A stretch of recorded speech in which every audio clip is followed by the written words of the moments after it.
And I hope tonight is going to be a gathering of our faithfulness to the Lord, so we can celebrate that Jesus is birth. Amen?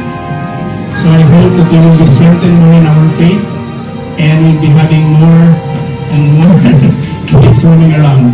And have faith in us, okay? In our Lord Jesus Christ, that He's coming in our life. The birth of Jesus is actually the birth of our faith as well. Amen?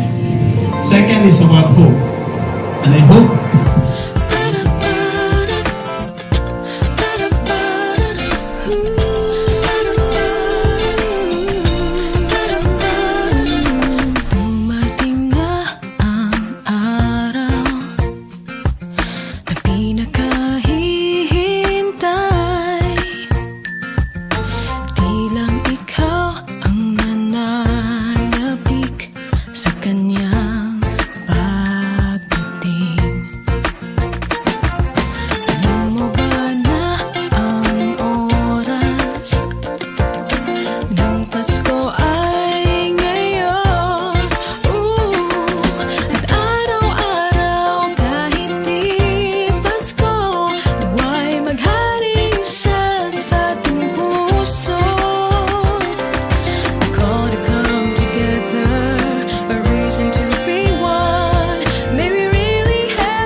Christmas.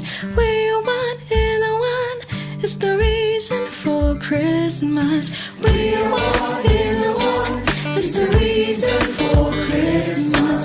We're one in the one is the reason for Christmas. Sana ay pakinggan mo, ikaw ay mahalaga. Ito ang diwa ng Pasko, tayo ay pamilya.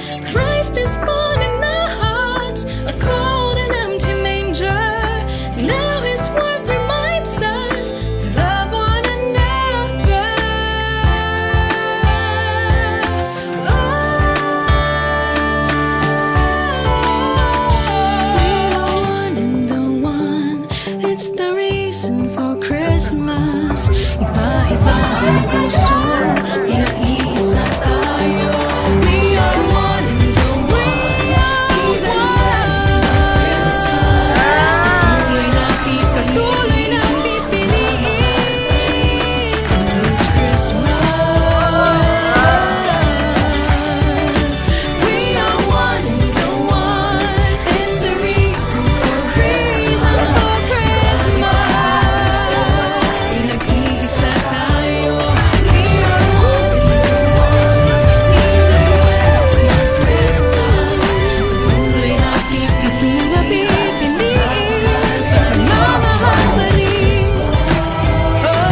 in one is the reason for the gifts that we Christmas. get from our brothers and sisters, but we also strengthen the bond as one family in Charles.